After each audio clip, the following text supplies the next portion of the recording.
Hello, this is Pastor Moses, and I've been reading tarot for 32 years. I'm more than qualified to teach tarot.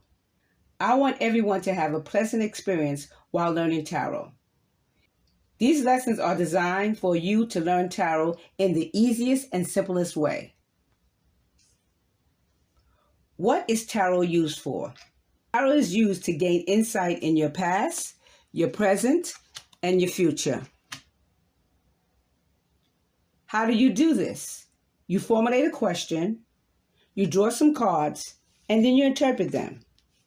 As you become more familiar with the tarot cards, you allow spirit to guide you by way of your intuition. You will start to trust what you feel, which is called clairsentient, or what you see, which is called clairvoyant, or what you hear, which is called clairaudient, or what you know, which is called claircognizance. These gifts will become sharper as you continue to practice. Some of us will have one or two of these gifts, and some of us will have all of them. If you take this seriously, your gifts will be revealed to you, and you will begin to trust it. Why tarot card readers do not read themselves? It is hard for tarot card readers to be objective when they are reading themselves, especially concerning matters of the heart. Like most people, they do not want to see things that do not make them happy.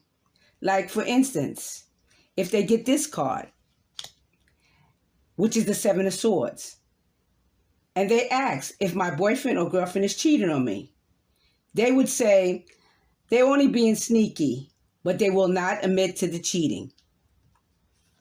It's like admitting negative things about yourself. It's hard to see that.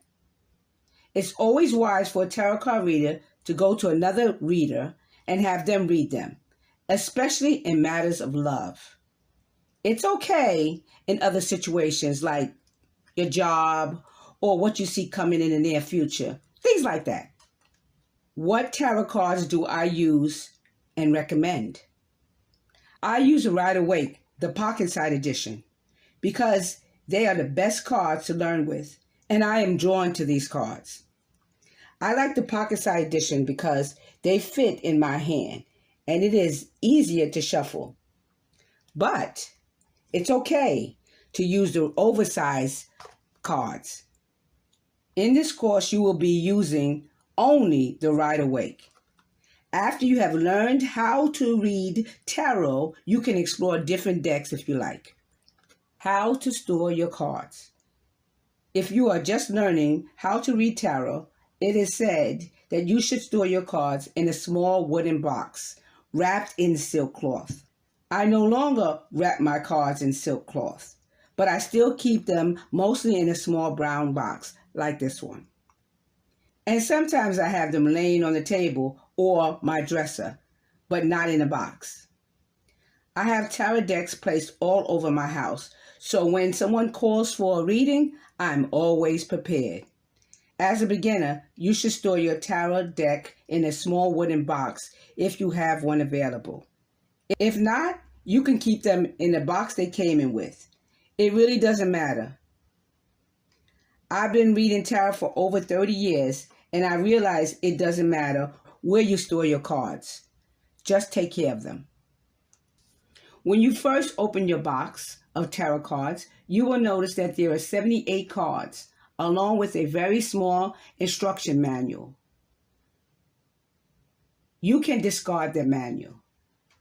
I recommend you purchase Tarot, Plain and Simple by Anthony Lewis. This is an excellent book. Shuffle your cards the normal way. If you don't know how to shuffle cards, then mix them up the best way you can. When you open a deck for the first time, give them a good shuffle because they are all in order. After your initial shuffle, you are ready to do a reading. Now shuffle the cards until you feel like stopping. That's after you ask the question. Or shuffle the cards while you're asking the question. Example, your client is named Susan, and she wants to know if her and her ex-boyfriend Jim will get back together. So shuffle until you feel like stopping. Then you lay your cards down and do the reading. So while you're shuffling and a card falls out,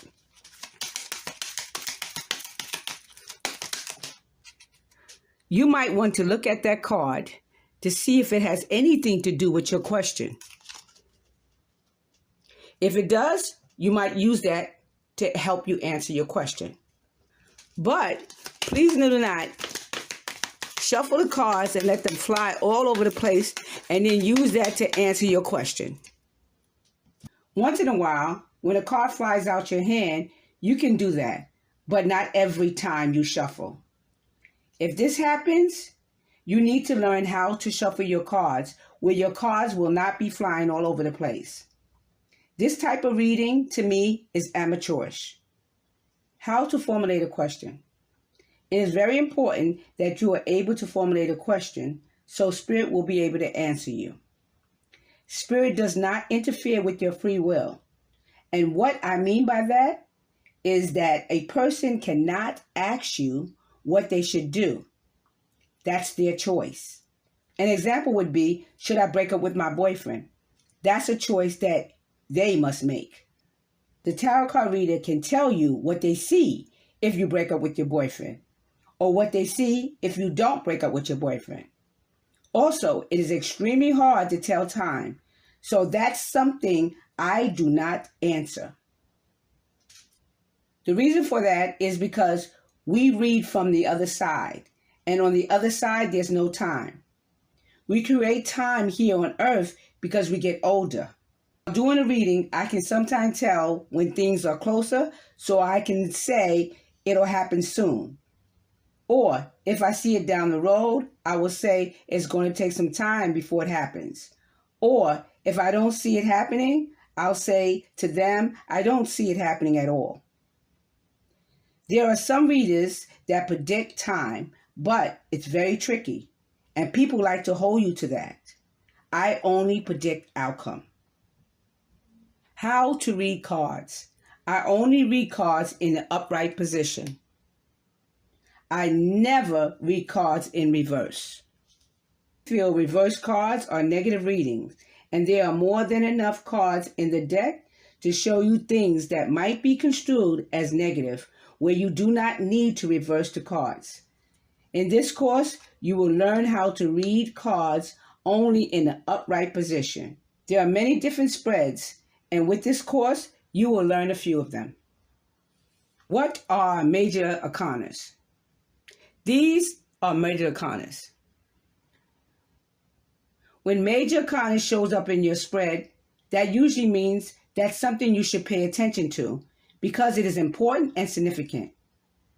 If your spread has mostly major arcanas, then it is said to really pay attention because something significant is happening and you need to be prepared or you need to address it.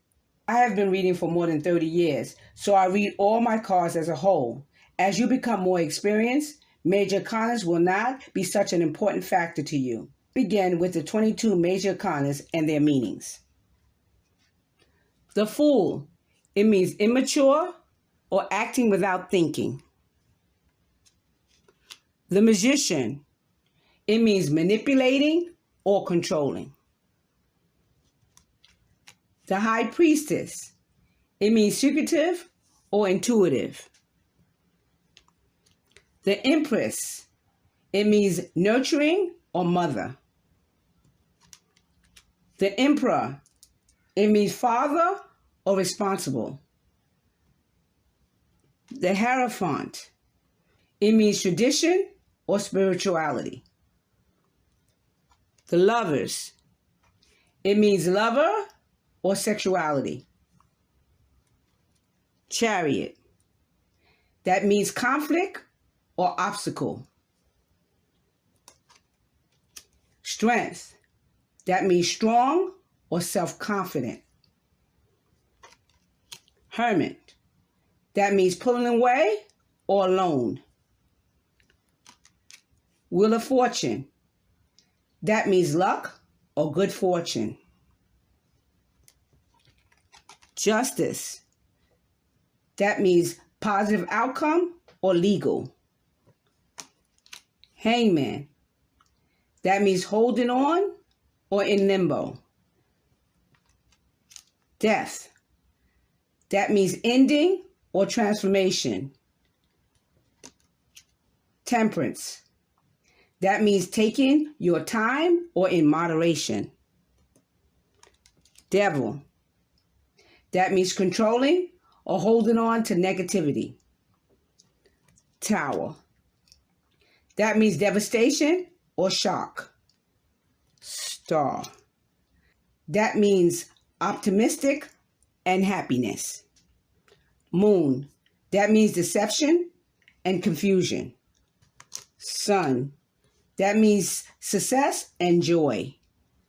Judgment. That means judge and balance. And the World. That means things are going your way or completion.